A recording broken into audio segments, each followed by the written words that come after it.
आज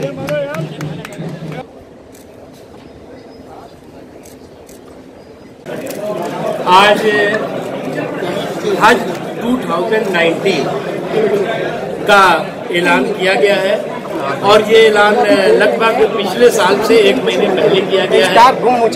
और ये एक ऐतिहासिक इसलिए भी है कि हज 2019 जहां 100% सब्सिडी फ्री होगा, वहीं साथ ही आज हज हाउस मुंबई में हिंदुस्तान के किसी भी बिल्डिंग में जो राष्ट्रीय ध्वज है उसमें सबसे कहा जाने वाला सबसे ऊंचा राष्ट्रीय ध्वज आज जो है उसको फहराया गया, और जो कि मुंबई में और न केवल मुंबई में बल्कि इर्द गिर्द अपने भारत की आन बान शान को मजबूत करता रहेगा। हमें खुशी है कि पिछली बार 1,75,000 से ज़्यादा हिंदुस्तान के मुसलमान हज यात्रा पर करने गए, जो बहुत सफल हज यात्रा रही, बहुत ही सुलभता के साथ हज यात्रा संपन्न हुई। और इसीलिए हमारी कोशिश रही कि पूरे हज के प्रोसेस को डिले ना करने के बजाय उसको जल्द से जल्द शुरू किया जाए, और इसीलिए इस बार भी हज की जो घोषणा है वो पहले की गई है।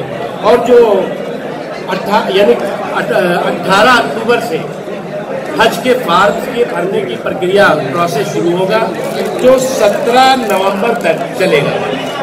उसके अलावा जो है वो हज ऐप भी हमारा है, जो जिसके जरिए भी लोग अपने एप्लीकेशन दे सकते हैं, साथ ही साथ ऑनलाइन एप्लीकेशन भी दे सकते हैं। और एक तरह से हमने कोशिश की है कि हज की पूरे प्रोसेस को 100% डिजिटल किया जाए।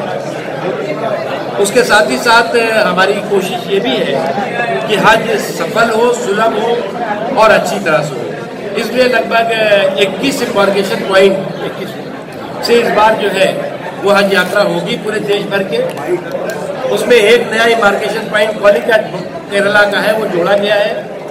उसके अलावा जो पिछली बार हमने ऑप्शन दिया था कि अगर श्रीनगर का व्यक्ति मान लीजिए चाहता है दिल्ली से जाना तो वो दिल्ली से जा सकता है, रांची का व्यक्ति अगर चाहेगा कि उसे कलकत्ता से जाना है तो वो कलकत्ता से जा सकता है। इसी तरह से अलग अलग जगहों पे ऑप्शन दिए गए हैं। और हमारी कोशिश है कि हज पूरी यात्रा जो 2019 है वो अच्छी तरह से हो सके और ज़्यादा से ज़्यादा भारतीय मुसलमान हज यात्रा कर सके।